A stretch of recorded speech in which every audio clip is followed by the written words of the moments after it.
ଏବେ ଭୁବନେଶ୍ୱର ଆଞ୍ଚଳିକ ପାଣିପାଗ କେନ୍ଦ୍ରରୁ ସୂଚନା ମିଳିଛି ଯେ ଆଜି 10 ଜିଲ୍ଲାରେ ପ୍ରବଳ ବର୍ଷା।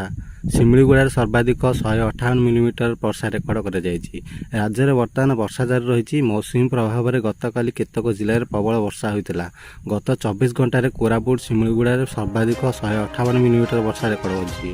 ତେବେ ଭିଡ଼ିଓଟି ସମ୍ପୂର୍ଣ୍ଣ ଅପଡେଟ୍ ଜାଣିବା ପୂର୍ବରୁ ଭିଡ଼ିଓଟିକୁ ଲାଇକ୍ ଓ ଚ୍ୟାନେଲଟିକୁ ସବସ୍କ୍ରାଇବ୍ କରିଦିଅନ୍ତୁ। ତେବେ ଭୁବନେଶ୍ୱର, କଟକ ସମେତ ଅନୁଗୁଳ, ବାଲେଶ୍ୱର, କେଉଁଝର, ଢେଙ୍କାନାଳ, ଦେବଗଡ଼, ଜଗତସିଂହପୁର, କେନ୍ଦ୍ରାପଡ଼ା, ବୌଦ୍ଧ, କଳାହାଣ୍ଡି, ନୂଆପଡ଼ା ଓ ଯାଜପୁର ଜିଲ୍ଲାର କେତେକ ଅଞ୍ଚଳରେ ବର୍ଷାର ପରିମାଣ ରହିଛି।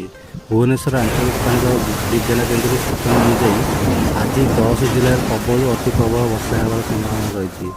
9 ତାରିଖରୁ ରାଜ୍ୟରେ ବର୍ଷାର ପରିମାଣ କମୁଥିବା ବେଳେ 12 ତାରିଖରେ ପୁଣି ବଢ଼ିବ ବୋଲି ପୂର୍ବାନୁମାନ କରାଯାଇଛି।